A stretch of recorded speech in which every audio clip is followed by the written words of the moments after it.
Hi, my name is Mary. Today FM plays the best music in Lambasa. Today FM rocks. My name is Thomas. I'm here in Nakasi and I like to listen to Today FM because it rocks. My name is Milenia. Today FM rocks here in Singatoka. My name is Alperiki and Today FM rocks here in Tavua. My name is Mary Jane. I love listening to Today FM here in Bach. Today FM rocks. My name is Ilay Tiambal and I love listening to Today FM. Today FM rocks.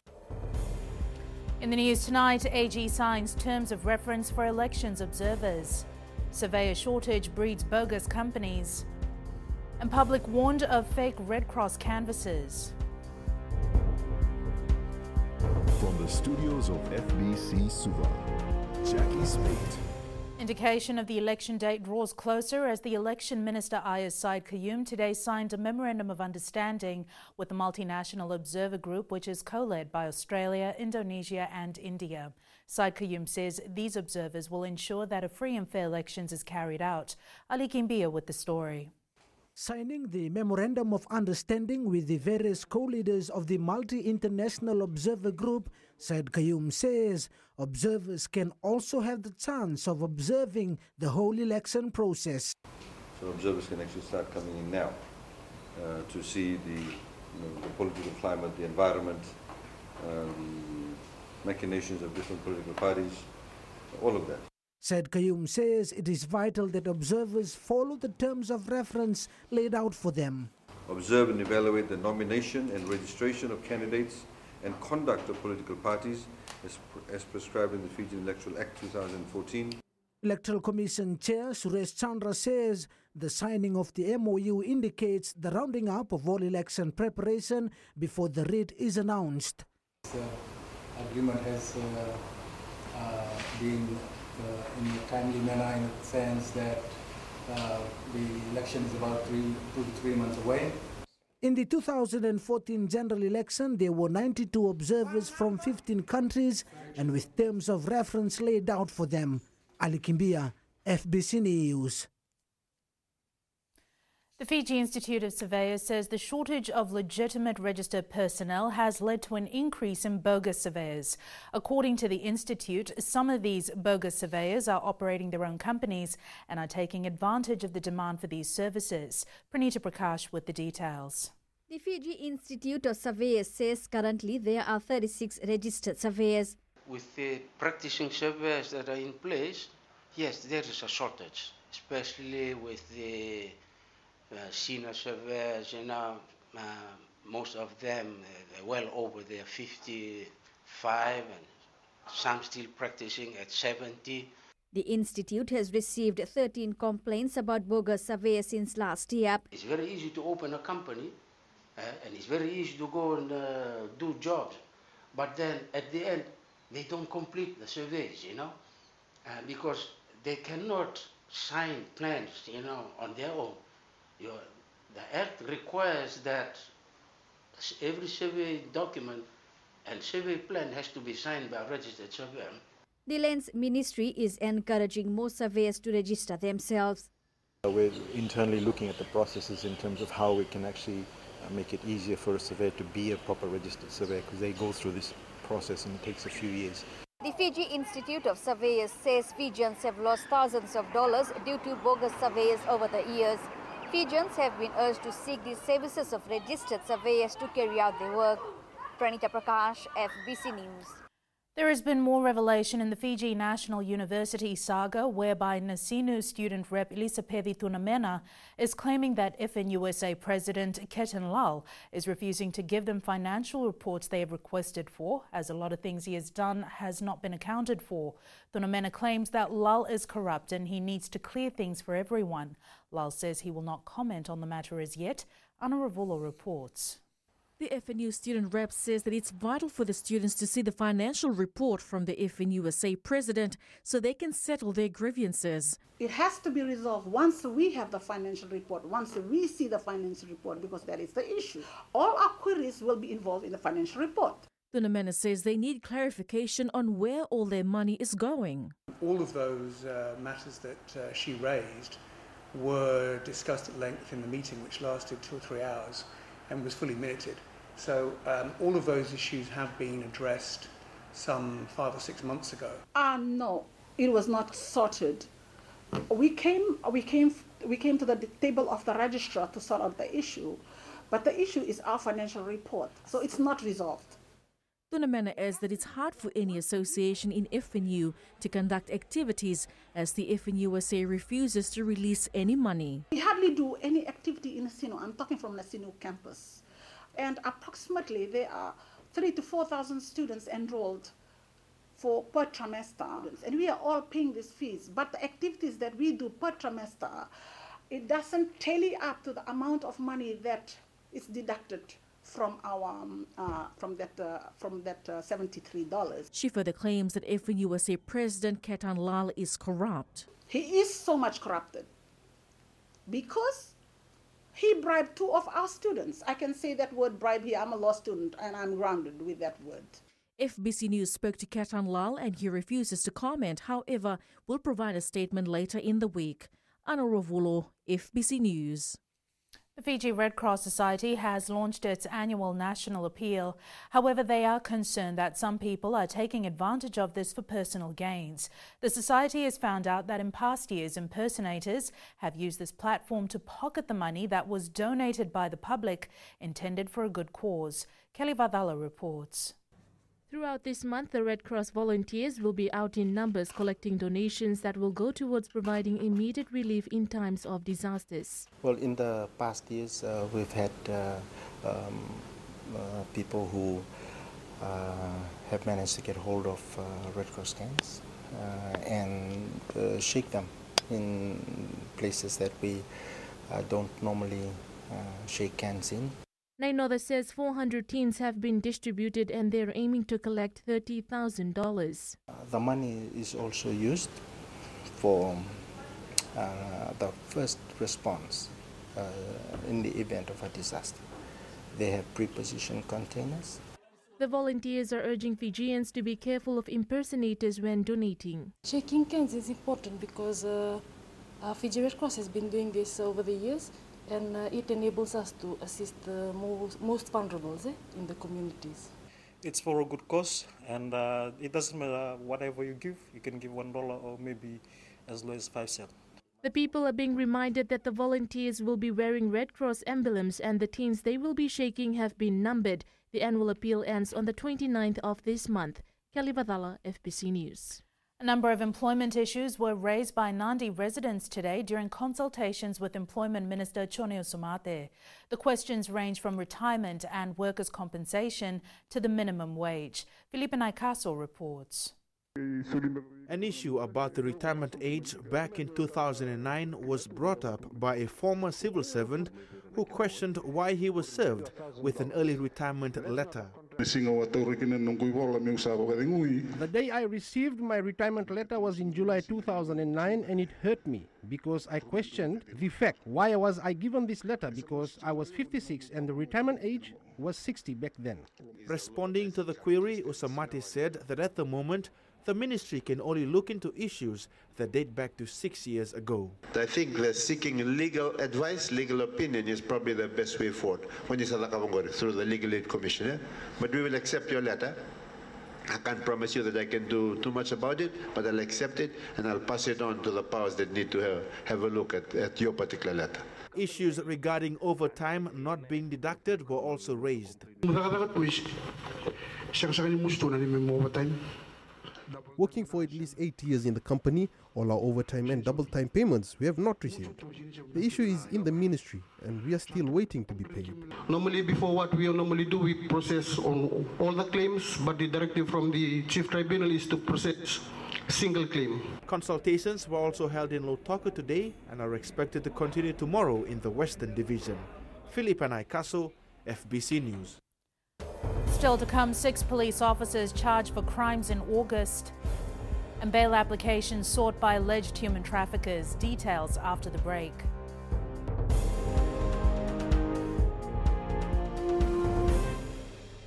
Bula, nevang go malakay leloma, ngongai nakas onto magrong ng Bula FM, nambandua na sere. Hoya ubasit sai sa Lambasa, ya onto talita na warong ng Bula FM, nambandua na sere. Guya do tumeli ako na tao no hinga toka, talita kina na warong ng Bula FM, nambandua na sere.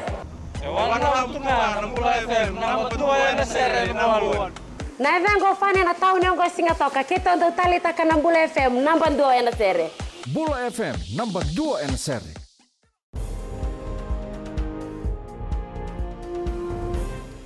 Energy Fiji Limited has announced a performance bonus payout of $1.9 million to its staff. The bonus will be shared amongst its 792 staff around Fiji. Announcing the bonus payout, Minister for Economy Ayaz Said Qayyum says this is testament of the hard work shown by the EFL staff. This is the third year in a row workers at EFL have received performance bonus. So you'll be getting there, and I think it's quite an enormous achievement on your part. Of course, none of this could have been achieved without your individual input. The whole idea is to have a collaborative effort by the staff and of course the management and indeed the board. Statistics released by the Director of Public Prosecutions for last month reveals that 6 police officers were charged for crimes committed last month. Previous monthly statistics show a trend of police officers being involved in criminal activities. Kritika Kumar has more. Of the 106 people charged in 144 separate incidents, 3 were police officers charged with aggravated robbery after allegedly robbing a person of over $1,500 worth of goods and also assaulting the victim. Another police officer was charged with the theft of a mobile phone, while another lawman faces a charge of assaulting his wife, causing actual bodily harm. Another was charged with careless driving.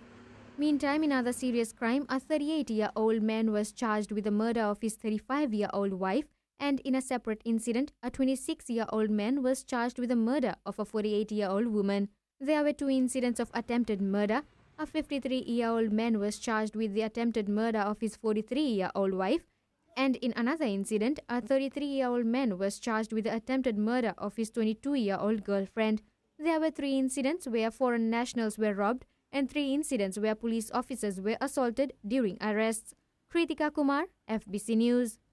The 2 former Pacific Theological College finance officers charged with 3 counts of money laundering are alleged to have been controlling information. It is alleged that between June 1, 2006 and November 30, 2012, Roshin Raj and Renee Sorby, while employed at the college, laundered around $582,000. Rachel Nath was in court today and files this report. While testifying in the Suva High Court today, state witness the then Finance Director Nilesh Sharma alleged the 2 had been controlling all communications from him, which is how they diverted funds into their personal accounts. Responding to the prosecution, Sharma said that while conducting audits, he discovered the inconsistency in the documentation, which raised his suspicion. Sharma claims as director he did not approve a maternity leave payment of $4,322 for Raj, which she prepared herself. However, he did not sign the release of the payment. It was also revealed in court that the anomalies in the books occurred while Sharma was not the director of the PTC. The trial will continue in the Suva High Court tomorrow. Rachel Nath, FBC News. 31-year-old Sita Sanjana Ram appeared in the Suva High Court today, charged with various offences, including 17 counts of human trafficking. Ram and her twin sister, Geeta Anjana Chandar, operated a Suva travel agency and allegedly facilitated the travel of 17 Fijians to New Zealand from April through to August 2014, who were exploited through slavery, becoming victims of human trafficking. Maggie Boyle reports. The Defence Counsel notified the judge that they will be submitting a formal bail application with strict conditions, including the suggestion of 4 sureties as opposed to 2. State Counsel responded they will object to the bail given the seriousness of the offence and the risk that Ram could interfere with the witnesses. Ram's counsel told the court she only assisted with visas for the complainants and had no idea what happened to them when they were in New Zealand and objected to the charge of human trafficking. The counsel also says it is Ram's sister, Chandar, and her de facto partner that dealt with the complainants on the work they did in New Zealand. An arrest warrant has been issued for Chandar, who was in Australia and has been charged in absentia. The presiding judge has given the defence 14 days to file their formal bail application, and the state has 7 days to respond. Ram has been remanded in custody. The case will be recalled on the 28th of this month. Maggie Boyle, FBC News. Hindus around the country came together last night to celebrate the birth of Lord Krishna, making the end of 8 days of prayers and fasting. Krishna Janam Astami marks the incarnation of Lord Krishna. It signifies the end of all darkness and the eradication of evil from the earth. You always try to follow the path of Dharma. Dharma means truth, and you should never leave truth. Always take side of truth. So, and those people who try to support lies, who try to fall on the wrong path, they will have a bad ending. In sports later with Jamie, Fijian draw players gear up for round 2 of NRC match. But up next is Rachel with business. Thanks, Jackie. Good evening, and coming up after the break, FNPF urges members to download app to access annual statements. And in growing Fiji, UN Women provides assistance to renovate Savasavu Market. Stay with us.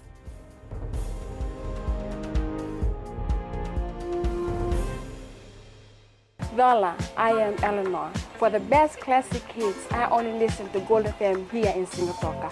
Gold FM, only the classic hits. My name is Seni Rawa. I love listening to Gold FM here in Nosuri. Gold FM, only the classic hits. My name is Dino. I'm from Outrigger, Coral Coast, Singatoka. I love listening to Gold FM, only the classic hits. My name is Salote. I love listening to Gold FM here in Nosuri. Gold FM, only the classic hits. Bula, my name is Marida. Gold FM plays the best classics here in Outrigger, Singatoka. Gold FM, only the classic.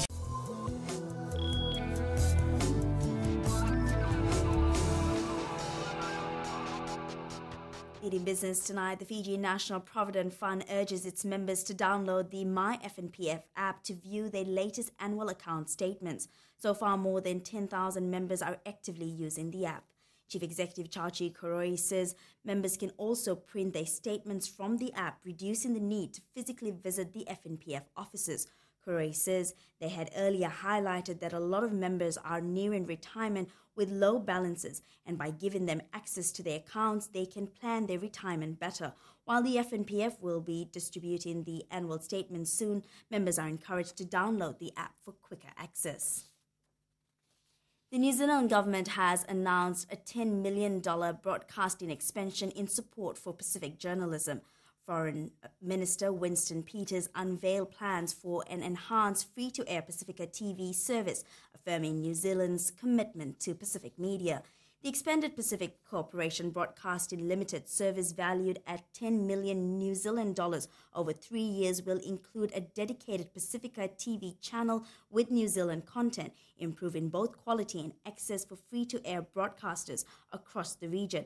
It will also include a comprehensive training program to support broadcasting and journalism across the Pacific, including equipment, internships and cross-regional training. Peters announced the package at the Pacific Islands Forum underway in Nauru. And we now join Sean from HFC Bank with the latest from the trading world. Traders are keeping a close watch on what appears to be a complex outlook for international trade.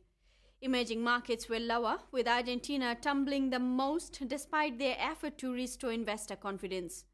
Investors are bidding up safe haven assets, and the US dollar's status as the world's reserve currency tends to attract safe haven bids in times of market turmoil and political tensions.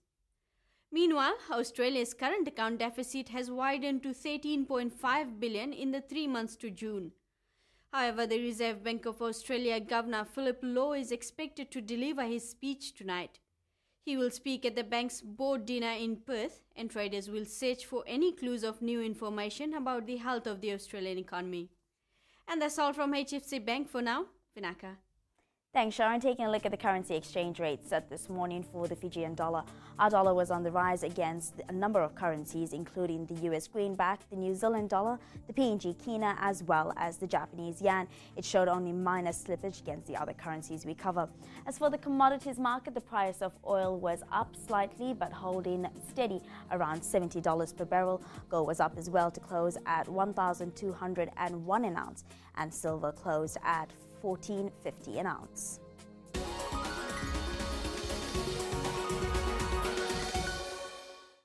And in Growing Fiji tonight, Sabah Market will soon undergo a facelift. This after the UN Women handed over $700,000 to the local government ministry to help renovate the market. The agreement is part of the UN Markets for Change project in the Pacific. Sabah Market is the 8th market project signed by the NGO. It will cost around $1.1 million to renovate the market. It is one of the largest women's economic empowerment projects in the region and in the world. And so we're extremely proud that thanks to the support from our donor, we're able to support these initiatives, and we definitely hope that we're going to be able to continue. There's a few more markets in the making here.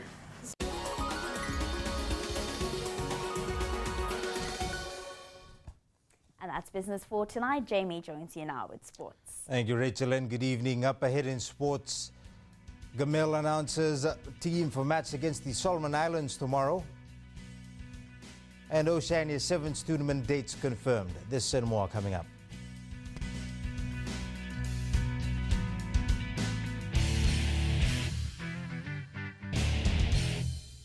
Hi, I'm Jyotishma. I'm from Singatoka. I love listening to Mirchi FM. Mirchi FM is hot. Mirchi FM is #1. I'm Charlene Robert. Mirchi FM rocks in Lambasa. I'm Soname Nasori Jackson. Mirchi FM is hot. My name is Raymond Dutt. I'm in Baba Singh Alliance. Mirchi FM is hot in Lambasa. I'm Kritika from Jax Nasori. I love listening to Mirchi FM here in Nasori. Mirchi FM is hot. Mirchi FM, it's hot.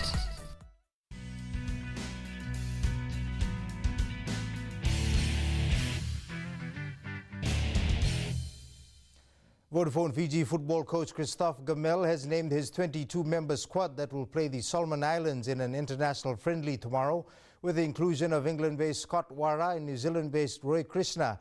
This will be the first team in recent time that will feature 2 professional players. Stella Toei reports. The coach reminded the team that representing the country is a huge honor. Tomorrow you have to do your duty with pleasure, because it's only a game. So you have to enjoy this game and give your best first for yourself to enjoy this game, and for your family and the nation. Some of the big names in the team include Roy Krishna, Scott Wara, Christopher Wasasala, Colinio Sivoki, Dave Randringai, Zibraz Shahib, Saula Wanga and Rusiati Matererenga. 18-year-old Wara, who joined the camp last night, is part of the Stoke City Academy in England's 2nd division and is expected to add more depth and experience in the backline. Communication is definitely key.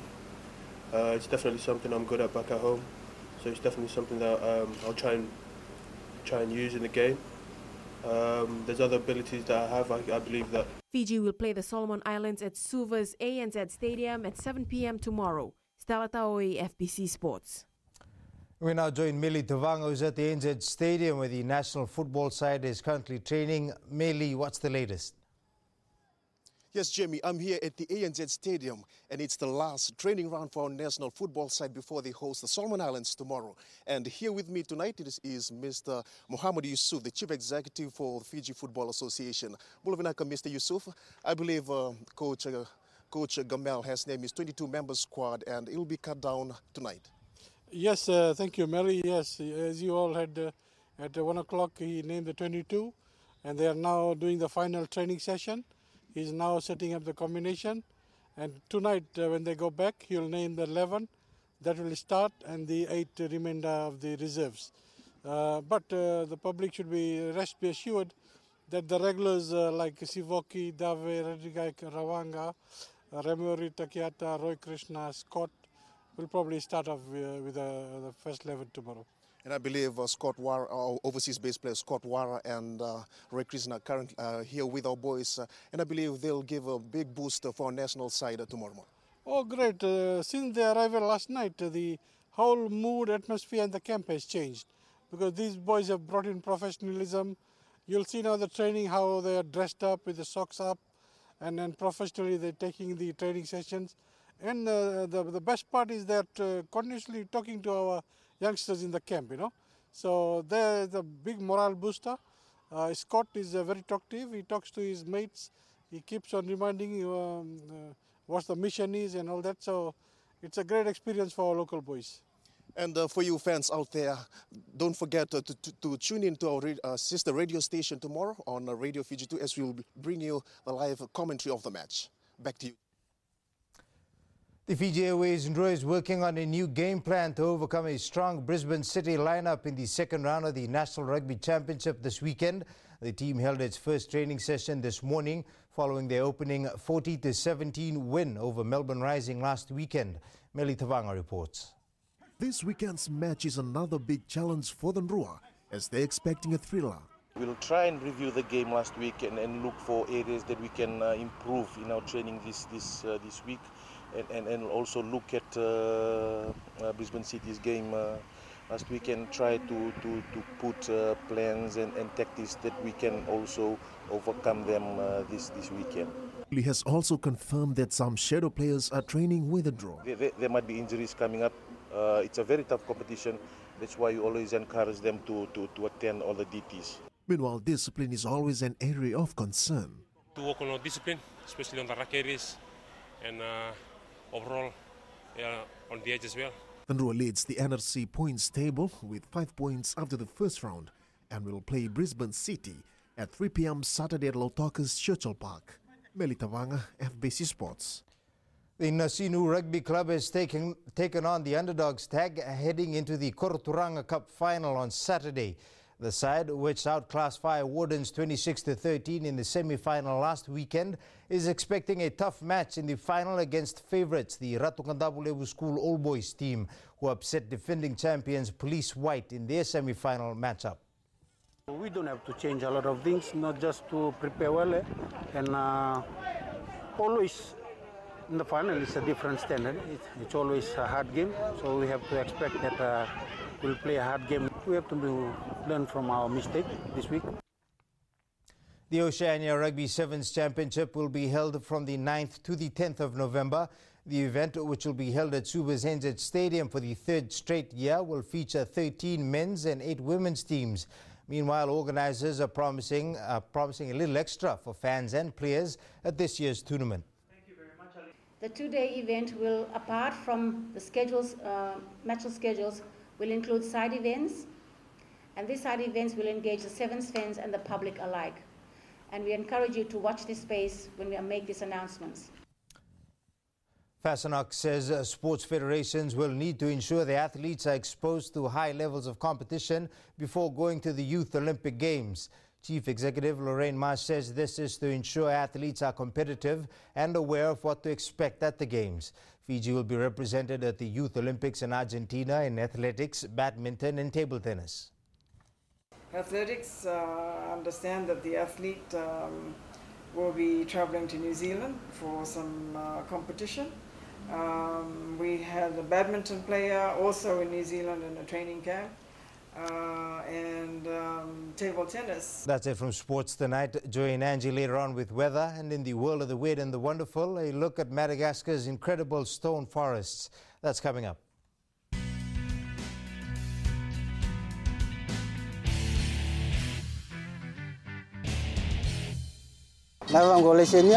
Obama Ketevenakas, the wrong of Nakabe on a Radio Fiji 1, and Domovi. Ayaw Benyana, the Dobarong on a Radio Fiji 1, and Domovisi, Hinatoka. Guelo Ilaisa Hingatoka, Rong Robinana Heramakawa in Radio Fiji 1, Hingatoka. Radio Fiji 1, non Domoviti.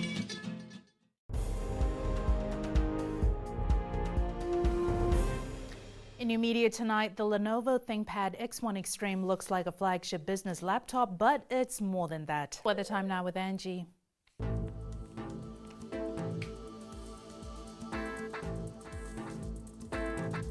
Hello there and welcome to the Weather World. More great sunshine came our way, such fabulous conditions without any rain. Now, who wouldn't love that?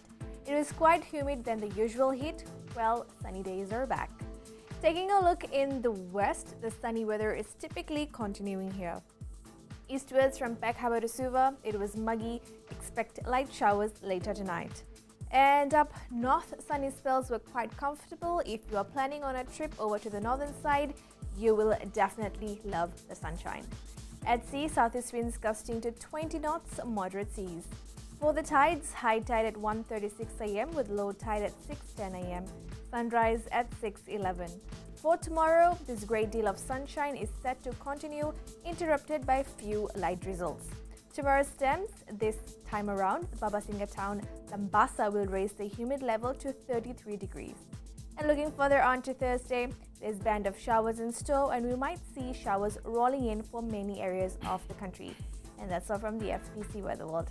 Jackie. Thanks so much for that, Angie. In Fijian Pulse tonight, we asked, should there be a separate bus lane to ease traffic during peak hours? Yes, the government should introduce a line to cater for buses to help reduce the traffic jam.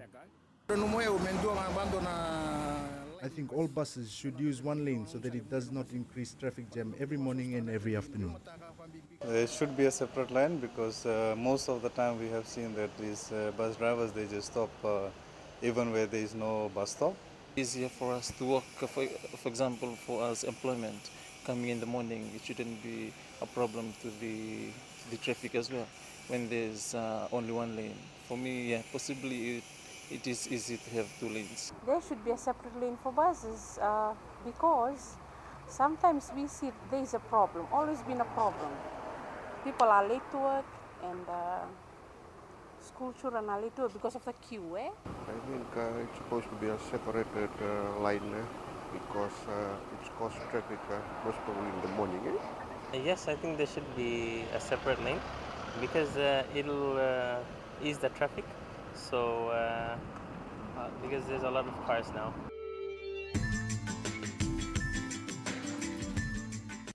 Recapping the main stories for tonight, AG signs terms of reference for elections observers, surveyor shortage breeds bogus companies, and public warned of fake Red Cross canvases. Now for these stories and others, you can tune in daily to our sister radio station Gold FM. To our poll question this week, we're asking, should those found responsible for corrupt practices at government dispensaries be prosecuted? Visit our FBC website to answer. Before we go, our shot of the day was captured in Nandi by HeliPro Fiji of air traffic controller Jackie Tambua, hard at work monitoring the position, speed and altitude of aircrafts visually and by radar whilst communicating with pilots by radio. Cheers to women empowerment in the workforce. Remember, you can send us newsworthy pictures and videos on email fbcnews@fbc.com.fj or share it with us via Facebook page FBC News. You can also follow and tweet us your news tips at FBC_news or simply hashtag FBC News. That was your FBC News for tonight. From the team and I, stay safe. Good night.